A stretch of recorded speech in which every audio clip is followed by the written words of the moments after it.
আমরা এখন ফরপাস ব্রিডার মুন্না ভাইয়ের সাথে আলাপ করবো। মুন্না ভাইয়ের সাথে আলাপ করার একমাত্র কারণ আমরা নতুন যারা ফরপাস ব্রিড করবেন তাদেরকে সহজ করার জন্য। ভাইয়া, প্রথমে আপনার প্রশ্ন, আপনি এই চোখের মধ্যে কি দিচ্ছেন? সুরমা।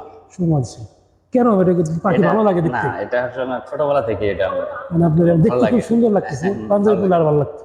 জি। আচ্ছা আচ্ছা, আমরা ভাইয়া প্লেট যারা পালন করবে বা ফরপাস নতুনদের উদ্দেশ্যে একবারে ঘুমোর ফাঁস করি আজকে আমরা আপনার মুন্না ভাইয়ের মাধ্যমে। প্রথম থেকে শুরু করেন, কিভাবে শুরু করবেন নতুন যারা? প্রথম যে ব্যাপারটা হচ্ছে কি, দেখেন এখন বর্তমানে অনেক হাই নিউট্রিশনের মানুষ অনেক সামনের দিক আগাতে চাচ্ছে আর কি। আমি আসলে সর্বপ্রথম থেকে গ্রিন ব্লু দিয়ে শুরু করছি। কারণ আমি সবসময় চাইতাম যে আমি ভিজুয়ালি দিয়ে শুরু না করে এই গ্রিন ব্লু দিয়ে এগুলো কীভাবে ডেভেলপ করে এগুলো এইগুলো নিজের ঘর থেকে আপনার মনে করেন আপনার মিউটেশন বের করা যায়, সবসময় আমার এই লক্ষ্যই ছিল। এবং আল্লাহর রহমতে আমি সেটা করছি। আমার ঘরে আল্লাহর রহমতে মোটামুটি সব ধরনের জিনিস আসছে। আর আমি নিজে ওয়ার্কিং করে আপনার আমার ঘর থেকে এগুলো বের করেছি। সেই ক্ষেত্রে আমার হেল্প করছে আপনার আপনার গ্রিন লাগছে, ব্লু লাগছে, আপনার আমেরিকান হোয়াইট লাগছে, কোভার্ট লাগছে। এগুলো দিয়ে আমার মেডিসিনগুলো আমি এগুলোর সাথে অপোজিট সাইড আমি একটা মনে করি মেডিসিন ঢুকাইয়া আস্তে আস্তে করে দুই তিন জেনারেশন ঢুকাই পরে আমি আমার মেডিসিনগুলো আনতে পারি। ভাইয়ের মনে হয় যে কথা বা আমারও যে কথা, যে বেসিক যে মিউটেশনটা যদি ডেভেলপ না করেন, একটা নতুন যে কাউকে একটা হাই মিউটেশন ধরাই দিলে কিছু করতে পারবে সে করতে পারবে। আমরা সরাসরি এখন একবার ব্রিডিং একবারে এক জোড়া আমি কিনলাম বা দুই জোড়া কিনলাম, তারপরে কি করবো? এখন আমার মূলত সে জিনিসটা হবে যে প্রথমত আপনার সঠিক পাখি নির্বাচন করতে হবে। সেটা কি হবে? সেটা হচ্ছে আপনার এই ফরপাস প্যারোটলেট পাখিটা অনেক ওরা আমাকে দেখতে ছোট কিন্তু অনেক অ্যাগ্রেসিভ একটা পাখি। সেই ক্ষেত্রে অনেক সময় বড় পাখি কিনলে ওরা সেট হইতে অনেক সমস্যা করে, ওরা অনেক অ্যাগ্রেসিভ হয়ে যায়। এই জন্য আপনি যদি আপনার হোম ব্রিড বেবি দিয়ে শুরু করেন, আপনার যদি খুবই সুবিধা হবে। আপনি যেইভাবে ওকে আপনি টেক কেয়ার করবেন সেইভাবে আপনার কথা মতো চলবে। আচ্ছা, কত মাস বয়স থেকে অ্যাডাল্ট হয়? এটা হচ্ছে আপনার মূলত পাখি অ্যাডাল্ট ব্রিড করানো আপনার 10 থেকে 12 মাস বয়সী ওরা আপনার ব্রিড করে। কিন্তু সে কিছু কিছু ক্ষেত্রে দেখা যায় কিছু পাখি গ্রোথ ভালো হয়ে যায়, 8 মাসে 7 মাস হয়ে যায়। আচ্ছা, আপনার কথা অনুযায়ী আমরা পাখিও হোম ব্রিড যে কালেক্ট করলাম, 8 মাস হলো বা 10 মাস হলো, এখন আমরা ব্রিডিং দিব, কি হবে? ব্রিডে দেবো দেখা যাচ্ছে যখন এই পাখিগুলো আপনি একসাথে রেখে দেবেন। ফরপাস একটা দিক ভালো কি, আপনি মেল ফিমেল ছোটবেলা থেকে ওদের একসাথে রেখে দেন, ওরা কোনো সমস্যা করবে না, মারামারি করবে না। ওদের যখন একটা বয়স হয়ে যাবে, যখন এই ওদের ব্রিডিং মুডটা এসে হবে 8 মাস 9 মাস বা 10 মাস হয়ে যাবে, তখন দেখা যাচ্ছে আপনার মেল পাখিগুলা আপনার ডানা উঁচা করে ডাক দিবে আর শীষ দিবে আর কি। ঠিক আছে। আর এমনিতে ওরা এই পাখিটার ছোটবেলা থেকে কিন্তু ওরা মিটিং করে, এতে কোনো প্রবলেম নেই। ফিমেলটা তো ব্রিডিং মুডে আসলে যেটা করে, ফিমেলটা কি করে? ফিমেলটা ব্রিডিং মুডে আসলে ও খাঁচার সামনে যে পাখা ঝাড়া দিয়ে ডাকাডাকি করবে। আর আপনি যখন খাঁচা হাত দিবেন আপনাকে দৌড়ে কামড় দিতে আসবে। ঠিক আছে, এটা হচ্ছে ওদের ব্রিডিং মুড। আবার শুনলাম খাবার নষ্ট করে না, খাবার নষ্ট করে কি তখন ভিড়টা অনেক টানে, ভিড়টা অনেক টানে। আচ্ছা, শুধু কামড়াকামড়ি করবে। তারপরে আস্তে আপনার দেখা যায় আপনাদের একটা হিসাব থাকবে, 7 মাস বয়স হয়ে গেছে, এখন আর না দিলেই নয়, তখন আপনি ওদেরকে আপনি ভিডিও দিয়ে দিতে পারবেন। আচ্ছা, এই ক্ষেত্রে কোনো সমস্যা হবে না। কেজি কতদিন পরে হারিয়ে দিবে বা কেজি আপনার যখন ভিডিও দিবেন, যদি সময় হয় তখন আপনার কিছু বেসিক কিছু আপনার সাপ্লিমেন্ট আছে। সেটা কি? সেটা দেশীয় সাপ্লিমেন্ট, যেমন আমি যেটা ইউজ করি, দেশীয় জিনিস ইউজ করি। সেটাই বলে সেটা হচ্ছে আপনার যেমন যে কোনো মাল্টিভিটামিন, অ্যামাইনো জাতীয়, এগুলো ইউজ করতে হবে। তারপর হচ্ছে আপনার ক্যালসিয়াম, জিসব্যাট, ভিটামিন বি কমপ্লেক্স, যেটা হারিয়ে দেওয়ার আগে আপনার প্রথমত আপনি কৃমি কোষ শেষ করতে হবে। প্রথম কৃমি কোষ, এরপর আপনার প্রোবায়োটিক দিতে হবে। এরপর এরপর হচ্ছে আপনার এই জিসব্যাট দিতে হবে। এরপরে জিসব্যাট যখন দিবেন তখন আপনি হাইরিটা দিয়ে দিবেন। হাইরিটা দিয়ে দিলে তখন আপনার ক্যালসিয়াম, AD3 এগুলো দিবেন। ওটা হাইরিটা দিলে তখন মনে করেন এটা আরো হিটে এসে পারে। তখন যে মিটিংটা করবে, তখন যেহেতু মিটিং যে করবে যতগুলো ডিম পারবে ইনশাল্লাহ সবগুলো ডিম জমবে, এবং সময় মতন ওরা ব্রিডিং করে শেষ হওয়ার আগে শেষ পর্যন্ত যে ডিম ছেড়ে দেবে। দেখলাম যে দুইটা খাঁচার মধ্যে একটা পার্টিশন কেন? দুইটা খাঁচার মধ্যে পার্টিশন থাকে না, আমি আসলে পার্টিশন এরকম দিই না। বেশিরভাগ লোক দেখ মানে ওই যে বলে মানে অন্য হ্যাঁ ছোট দেখ, আমি তো সব ছোট থেকে করা। কারণ দেখা যায় পার্টিশন না দিলে এই পাখি ওই পাখি দেখলে কিন্তু অ্যাগ্রেসিভ হয়ে যায়। এই কারণেই আমি আমার লাইফে যত পাখি কিনছি বা যত পাখি ব্রিড করাইছি সব হোম ব্রিড, সব। এই কারণে আমার কোনো সমস্যা হয়। ডিমও দিল কতদিন পরে হবে? এটা হচ্ছে আপনার ডিম দেওয়ার ঠিক 20 দিনের মধ্যে ওরা বাচ্চা হ্যাচিং শুরু হয়। বাচ্চা হ্যাচিং শুরু হয় এবং ফরপাস পাখিটা ওরা খুব ভালো বাচ্চা টেক কেয়ার করে। আচ্ছা আচ্ছা, তাহলে আপনি সব ফুড কি দেন বা এক ফুড দেন? আমি আসলে বাচ্চা আজকে ফুড, হ্যাঁ আমি যেটা ইউজ করি সেটা হচ্ছে আমি প্রতিদিন সকালে, আমি গরম বুঝি না, আমি শীত বুঝি না, আমি প্রতিদিন ডেইলি রুটিন ডিম, গাজর, কলমি শাক, বরবটি, মিষ্টি লাউ, এটা আমি একসাথে মিক্স করে আমি শুধু ডিমটা সিদ্ধ আর সবই কাছে ডিম আর গাজরটা স্লাইড করে দিই আর সব কুচি কুচি কেটে আমি প্রতিদিন সকালে এটা আমি সার্ভ করি। এটা 3 ঘন্টা থাকে, এরপর আমি আউট করে আমি সিড মিক্স দিয়ে দিই, শেষ। তারপরে সিড মিক্সে কি কি থাকে? আর সিড মিক্স গুলো আমার সিড মিক্সটা একটু অন্য টাইপের, যদি অনেক সময় দেখা যাচ্ছে আমি বিভিন্ন কারণে আপনি সকাল দিতে পারি না, ওই সিড মিক্সটা যে সিড মিক্স এরকম এই সময় বানানো ওই সিড মিক্সটাই আপনার মানে কভার করে ফেলে। সেটা হচ্ছে আপনার সানফ্লাওয়ার থাকে, যদি বলি ধরেন আপনার আমি 20 কেজি রেশিও করি, 20 কেজির মধ্যে আমি সানফ্লাওয়ার 5 কেজি দিই, আপনি ওটস দেই আমি 3 কেজি, ক্যানারি দিয়ে 3 কেজি, তারপর হচ্ছে আপনার কুসুম বীজ যেটা ওইটা দিয়ে আমি 1.5 কেজি, চীনা দিয়ে হচ্ছে আমি 1.5 কেজি, তারপর হচ্ছে যে বাকুইট যেটাকে বলে ওটা দিয়ে আমি 1.5 কেজি, ধান দিই 1.5 কেজি, তারপরে হচ্ছে আপনার হ্যামশিটটা এখন গরম, মানে না দিলেও শীতকালে দিই, হয়তো 20 কেজি 1/2 কেজি দিয়ে দিয়ে। তারপর বাচ্চাও মনে করেন বড় হইতে থাকলো, কয়দিন পরে তারা ইয়েতে হাড়ি থেকে বের হাড়ি থেকে নামো, ওরা আসলে মোটামুটি আপনার এই একটু তাড়াতাড়ি খাওয়া শিখে, অন্য পাখির তুলনায় ছোট বাচ্চা কিন্তু একটা দেখা দিয়ে আরেকটা খাওয়া শুরু করে দেয়। মাশাআল্লাহ, কয়দিন পরে খাওয়া শিখে? এটা 45-50 দিন, কিন্তু 50 দিনে যে বাচ্চাগুলো খায় আর বাচ্চাগুলো 40 দিন থাকে 35, ওরা কিন্তু দেখা দিয়ে খাওয়া শুরু করে। আচ্ছা, মেল ফিমেল ছিল, যদি আমি ব্লু আর গ্রিন বলি, মেল ফিমেল কিভাবে চিনবো? মেল ফিমেল চিনার উপায় হচ্ছে যে অনেকেই বলে দেখবেন আপনার এই মেলের এই চোখের দেখে আপনার রেক থাকে, ফিমেলের কিন্তু রেক থাকে, এখানে কনফিউজ হয়ে যায় অনেকে। মূলত আপনি দেখতে হবে ডানা, ডানার যে ফেদারটা এখানে আপনার বেগুনি কালার থাকে, এটা উপরে না নিচে? এটা এই উপরে দিয়েও দেখা যাবে, নিচ দিয়েও দেখা যাবে, ঠিক আছে? হ্যাঁ হ্যাঁ, এটা ব্লুর ক্ষেত্রে তা, হ্যাঁ ব্লুর ক্ষেত্রে তা, আপনার ওই গ্রিনের ক্ষেত্রেও তা, আর লুটিনের ক্ষেত্রে আপনার সাদা থাকবে, লুটিনের পরে যে আমরা বেসিকে থাকি।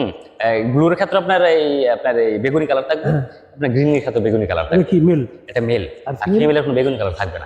অনেক ক্ষেত্রে ফিমেলের কিন্তু এই দিকে টান আছে, তাহলে আমরা এই ডানার এই রং দেখে বুঝতে পারবো, ডানার এই রং দেখে এটা আপনি বুঝতে হবে। ওকে, তো তারপরে বের হয়ে কি আলাদা রাখতে হয়? অ্যাডাল্ট হয়ে যাবে যখন এইখানে একটা ব্যাপার আছে, এখানে অনেকেই ভুল করে, যেটা অনেকের মনে করেন ভুল ধারণা আছে আর কি। আপনার ফরপাস পাই কিন্তু এক খাঁচায় 3টা রাখা যায় না, মারামারি করে একটা মেরে ফেলে, কিন্তু আপনি রাখতে পারবেন। বাচ্চা যে বেসটা বের হবে, ধরেন এক বেসে আপনি 20টা বাচ্চা বের হলো, ওই 20টা বাচ্চা একসাথে ধরে এক খাঁচা আপনি ঢুকায় 3 মাস পর্যন্ত রাখতে পারবেন। কিন্তু ওইখান থেকে যদি আপনি একদিনের জন্য যদি বাচ্চা একটা সরায়া ওই খাঁচা যদি আবার ওই পাখিটা ঢুকান, কাজ শেষ। তাহলে আমরা মোটামুটি একটা ব্রিডিং মেথড জানতে পারলাম। এদের অসুখ বিসুখ কি বল? এদের অসুখ বিসুখ বলতে খুবই কম, স্ট্রং পাখি অনেক, খুবই কম। শুধু আপনি টেক কেয়ার করতেন যাতে ঠান্ডাটা পাখি যাতে না লাগে, আর সিজনাল ভাইরাস, এছাড়া কোনো কি করেন? ঠান্ডা লাগলে কি কোনো ভাইরাস? আমি যেটা করি আসলে, যদি ঠান্ডা লাগে, আমার যে মেডিসিনটা আমি ইউজ করি, আমি এই যাবত 2008 সাল থেকে ইউজ করতেছি আর কি। সেটা হলো হচ্ছে আপনার, আমি ঠান্ডা লাগলে পাখিকে ইরোকট, এটা সাথে দেই হচ্ছে আপনার ডক্সিঅ্যাবেট, এটা 1 লিটারে ইরোকট দিয়ে 1 লিটার 1.5 গ্রাম, ডক্সিঅ্যাবেট 1 লিটার 1.5 গ্রাম, আর হচ্ছে আপনার ইলেকট্রোমিন যে স্যালাইনটা ওটা যে 2 গ্রাম, আর 2+ দেই 2 ml, এনাফ। একসাথে মিক্স করে ফার্স্টে 3 দিন, কাজ না হলে 5 দিন, কাজ না হলে 7 দিন, এর বেশি যাওয়া যাবে। 6 ঘন্টা পর পানি চেঞ্জ করতে হবে। 6 ঘন্টা পর? 6 ঘন্টা। এটা হলো ঠান্ডা লাগে? এটা ঠান্ডা লাগে। আরেকটা বললেন ঠান্ডা বাদে আর যে ভাইরাস আছে, যে বিভিন্ন প্রকার ভাইরাস, সালমোনেলা হতে পারে, প্যারাটাইফয়েড, বিভিন্ন প্রকার ভাইরাস, চুনা পায়খানা, জিমগুলো বসে থাকে, এরকম যদি হয়, এখান থেকে শুধু একটা ওষুধ চেঞ্জ হবে। সেটা হচ্ছে আপনার, আমি ফার্স্ট থেকে বলে দিই, ইরোকট 1 লিটার 1.5 গ্রাম, ওই ডক্সিঅ্যাবেটের জায়গা পরিবর্তন করে অ্যামোক্সাসিলিন 10, 1 লিটারে 1.5 গ্রাম, এটার সাথে দিতে হবে ইলেকট্রোমিন স্যালাইন 1 লিটারে 2 গ্রাম, আর হচ্ছে আপনার এই 2+ 1 লিটারে 2 ml, এনাফ, যথেষ্ট। আল্লাহর রহমতে এই পর্যন্ত আমার এই বিয়ের আল্লাহর রহমতে কোনো প্রবলেম। একটা খাঁচার মাপ বলেন। আমার বেস্ট মাপ যেটা আমি যেটা ইউজ করি, বেস্ট মাপ পারপাসের জন্য বেস্ট মাপ হচ্ছে 18-24।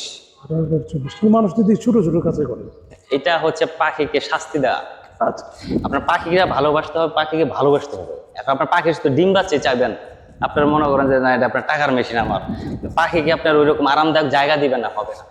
রেস্ট দিব কতদিন পর? রেস্ট আমি যেটা রেস্ট দিই, আমি একটা ব্রিড শেষ করে 1.5 থেকে 2 মাস। রানিং পাখি যখন আপনার বেশি রেস্ট দিয়ে দেবেন, পাখি নষ্ট হয়ে যাবে। আচ্ছা, অনেক ধন্যবাদ মুন্না ভাই। বাজরিগার সম্পর্কে যদি আপনি প্রশ্ন করি, বাজরিগার কেমন লাগে? বাজরিগা বলতে আমার জীবনের প্রথম পাখি হচ্ছে বাজরিগার, এবং কি এই বাজরিগা এখানে কাহিনী আছে। কাহিনী বলতে আমি ছোটবেলা থেকে মানে অনেক পাখি নিয়ে আসি, 1996 কাছ থেকে অনেক পাখি নিয়ে আসে আমার। তখন আমি স্কুলে যাইতাম। 96 থেকে মানে আপনি বয়স কত? আমার বয়স আমার বয়স প্রায় 38। বোঝা যায় না। 96 সাল থেকে আমি পাখির প্রতি অ্যাট্রাকটিভ অনেক। স্কুলে যাইতাম, ঘুঘু পাখির বাসা করতে এখান থেকে নিয়ে আসতাম। আমি এমন কোনো পাখি নাই যে চড়ুই থেকে ধরে কাউয়াটা বসা সবই বলছে। জানতেন না ওয়াল বার্ড পালা যায় না? হ্যাঁ আমি জানতাম না। বন্য পাখি আমি পালা তখন জানতাম, তখন ছোট জানতাম না। যখন এখন এখন জানেন? জানতে পারছি আমি, এখন আর এগুলো তখন আমি ফার্স্ট শুরু করছি বাজরিগা, ক্লাসিক বাজরিগা দিয়ে শুরু করছি। আর ওই বাজরিগা আমার এত একটা মানে লাকি একটা বাজরিগা ছিল, এখন ওই বাজরিগা আমার আছে। মাশাআল্লাহ। ঠিক আছে, এখন ওই বাজরিগা আমার আমরা আছে। দেখতে যাবো।